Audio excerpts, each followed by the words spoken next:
I don't think people understand the true depths of suffering that can happen behind closed doors. If you've ever felt alone in your pain, if you've ever felt like no one could possibly understand the depths of your suffering, this story is for you. It's a story of resilience, of finding light in the darkest of places, and of the strength that lies within each of us, even when we feel at our weakest. This story is for you. It's for anyone who has ever felt trapped, isolated, or hopeless. It's for those who have faced the shadows and come out the other side, and for those still fighting their way through. At first, it was perfect. He was charming, the life of the party. He had a way of making her feel special, like she was the only person in the room. His laughter was infectious, and his smile could light up the darkest of days. They were the couple everyone envied, the picture of happiness.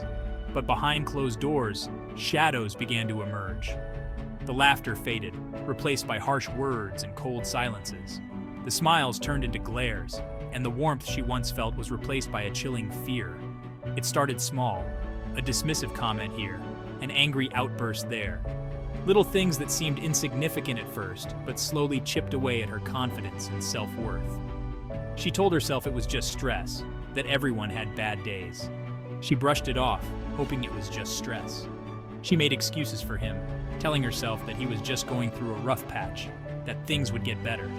She clung to the memories of the good times, hoping they would return. But the darkness grew. It crept into every corner of her life, suffocating her. The outbursts became more frequent, the comments more cutting. She felt like she was walking on eggshells, never knowing what would set him off. As the months passed, he pulled her away from friends and family, isolating her until she felt like she had no one to turn to. He controlled every aspect of her life, from who she could see to what she could wear. She felt like a prisoner in her own home. "I'm all you need," he would say, and she believed him. He made her feel like she was nothing without him, that she couldn't survive on her own. She believed his lies, because it was easier than facing the truth. One night, in a fit of rage, he crossed a line she never thought possible. The fear she had been living with turned into a stark, undeniable reality. She realized that she was in real danger, that this wasn't just a rough patch, but a cycle of abuse. In that moment, fear gave way to clarity. She saw her situation for what it was, and she knew she had to get out. She couldn't live like this anymore, and she couldn't let him control her any longer. She realized love should never hurt. Love should be a source of comfort and support, not pain and fear. She knew she deserved better, and she was determined to find it. With her heart racing, she gathered the courage to reach out. She knew it wouldn't be easy, but she also knew it was the only way to save herself. She picked up the phone, her hands trembling, and dialed the number she had hidden away for so long. She found a local shelter's number hidden beneath a stack of bills. It was a lifeline, a glimmer of hope in the darkness.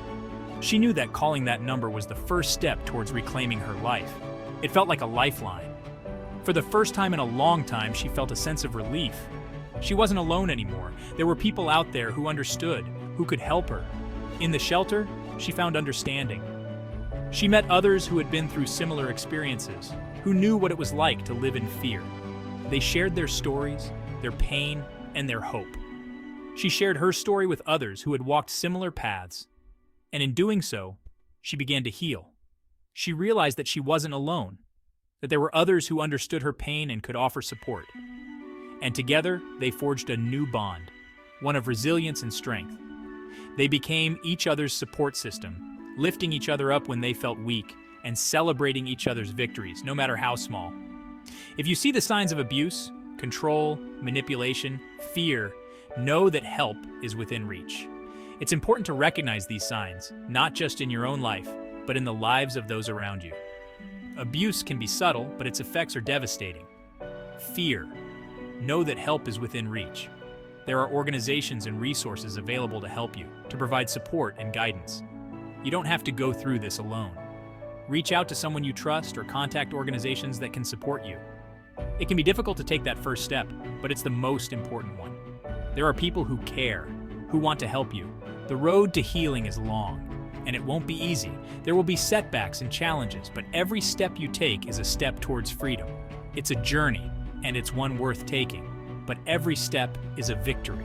Celebrate the small victories, because they are the building blocks of your new life.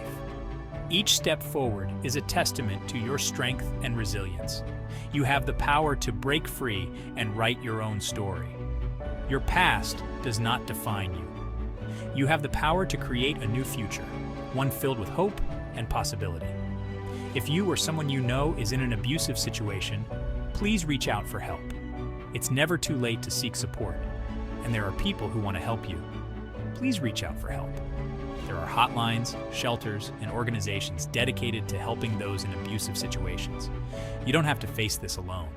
You deserve safety, support, and love. You deserve to live a life free from fear and pain. Reach out, take that first step, and know that you are not alone. There is hope and there is help.